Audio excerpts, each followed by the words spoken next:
Hello everyone. This week's parsha is Parshat Vayetze. We're going to share a few ideas, so we'll just get started. Just contextually, so of course Yaakov ran away from Esav last week, and now we are taking up his adventure. He eventually gets to his uncle's house, to Lavan, and of course Yaakov meets Rachel and Leah, and he falls in love with Rachel. So that's where we are right now. We're in chapter 29, verse 18. Vayehad Yaakov et Rachel, right? Yaakov loved Rachel. Vayomer to Lavan, right? I'll work for you for 7 years for your daughter. So Lavan agrees. He says that sounds good.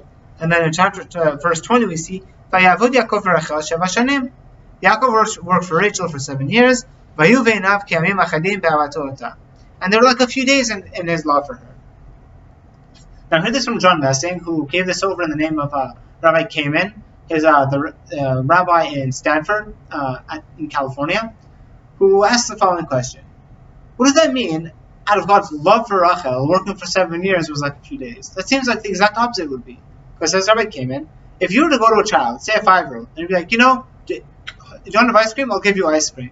The kid's eyes are going to pop out of his skull, super excited. Then if you say, but I'll give it to you in 5 or 10 minutes, I mean, now you've like almost practically killed the child, because now the child's like 5 minutes. I can't wait 5 minutes. It's going to feel like 18 years to them. 5 minutes to get ice cream because they really want the ice cream. They love the ice cream. That's what they want right now. So how can we say Yaakov? 7 years. It's not such a big deal. It's just a few days. I thought he loved Rachel. If he loved Rachel, then it should feel like to him like torture. Like 7 years is forever. So everybody came in no, because what's going on? It's all a matter of perspective in terms of how you see what it is you're working for. If you're to go to somebody and be like, look, I'll pay you $300,000 for a certain amount of work. And you're like, well, $300,000, it's a lot. You're going to perk up. You're like, what do you want me to do? And how long do you need me to work? And if I say, work for a week, you'll be like, that's it? Okay, I'll do that for a week. I'll get $300,000. It doesn't matter what. The time will fly by, because to you, a week, you're willing to work much longer for $300,000 and much harder for that. A week is nothing. So too with Yaakov.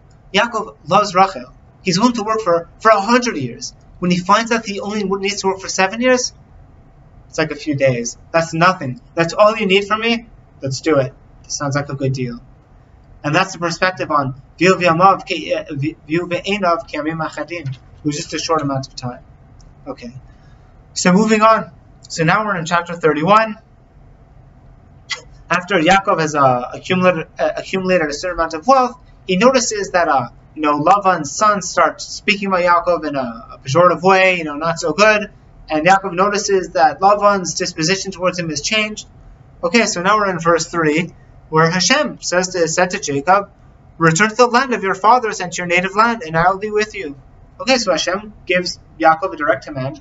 Go home. Time to go home. Okay, and obviously with your family. So what does Yaakov do in response? She calls Rachel and Leah, which makes sense, and he brings them out to the field to talk to them privately. And he starts to explain to them, look, Lavan has been treating me so greatly. He's changed my wage 100 times. He's done this, he's done that. He goes through the full detail of all the things that Lavan has done. He says, and by the way, and an angel of God said to me in a dream, Jacob, and I said, here I am. And God told me, to go home and return to your native land. Okay, and Rachel and they were like, okay, great, sounds good. Now, by the way, I heard this idea from Rabbi Raccah last year in Ohel Shalom, his shul in West Rogers Park in Chicago.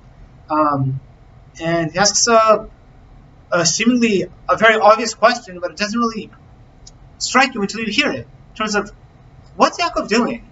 Yaakov is speaking to Rachel and Leah.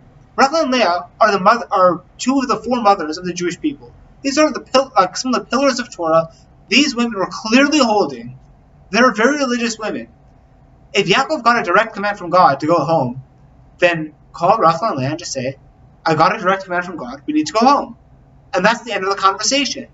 Why on earth is Yaakov going through all this detail? Lavan, he has been treating me so well. It's been like this, it's been like that, it's been very unpleasant. And by the way, God also told me to go home. We'll start with that. That's where you should start. God told me to go home, and that's it. That's the end of your conversation. So it says Rabbi Raccah, we actually learned a very important yesod about how to run our house. That is to say, if if there's like a certain halachic issue, like let's say whatever, you're at this event and you don't know if the food is kosher, and you see a firm guy, and the firm guy's, look, this food isn't kosher, you can't eat it. That's the end of the conversation. You don't need to have this whole long, detailed conversation about X and Y. Just tell me what the halacha is. You know what I mean? If this is what God wants, then that's what I'll do, and that's that. Right? Seemingly. That's the understanding. If you know what the halacha is, then it's really it might be difficult, but it's simple, even if it's hard. So, same situation here. But Yaakov says, no, that's not the way to run a house, because sometimes there will be certain halachic issues that need to be dealt with in the house, or there's a certain reality that needs to be lived. And a person could tend to be maybe a little bit callous and just direct and say, look, this is the halacha, and that's that. The conversation's over. That's what Yaakov does. Yaakov does, and he sits down his family, and he's like, listen, here's what's going on. All of these things, here's the broader context of what's happening. It's been very unpleasant and unenjoyable. And then once he says that, it's like, and by the way, God told me that we need to go home. So he does give the halacha. He doesn't stray away from that, and he does say it, and that is the final word. But look, he softens it, and he kind of deals with them as people, and he wants to speak to them and contextualize it for them. And in that way, he allows things to go much more smoothly. And that is the way to relate to your home. So that is a very important idea. And by the way, Rabbi Raccah said this at a Sheva Brachot, at a Shabbat Chatan, which is in itself a beautiful idea that he brought this out at that point. And now finally, I want to end with towards the end of the parsha, where we see Lavan catches up with Yaakov after Yaakov leaves or runs away, and Lavan wants to come with this pact with Yaakov, and Yaakov's like, fine. So we see in chapter 31 again, verse 45. Then Jacob took a stone and raised it up as a monument, and we say, "Vayomer Yaakov le'echav liktu avanim, vayikchu avanim vayasu gal v'yachlu sham al gal." So Yaakov said to his brothers, "Gather stones." Now the Midrash asks a question. What do you mean gather stones? Who is he speaking to? Who are his brothers? The only brother we're aware of that Yaakov has is Esav, and Yaakov ran away from Esav. So who are these brothers? So says Rashi, le'echav, hem banav. These are his sons. Okay, so why are they called his brothers? Because they were his brothers in that they helped Yaakov in times of trouble and war. Okay, so that's a very beautiful idea, but what do we get from that? So in Planting and Building by Rav Wolbe, it's a book about how to raise a Jewish child. It's about chinuch in general. So he says as follows. In terms of providing responsibilities to your child, that it's very important to include children in the parents' work. Now, how do we do that? That when a new baby is born and you bring him back to the home, there will tend to be like a lot of jealousy between the older sibling and the younger sibling, because now some of the tension is diverted. And so how do you deal with that? So it says Rav Wolbe, part of the wisdom of chinuch is to include the boy or girl in caring for the newborn, even if the child is only 3 years old. How do you do that? So you just say, like, look, you instruct the older child, look, why don't you put a pacifier into the kid's mouth, and that way help. And then once the child does that, then the mother or the father can say, wow, look, your mom or dad's helper. And in that way, you honor the child, and you give the child a sense of responsibility and connection to his child.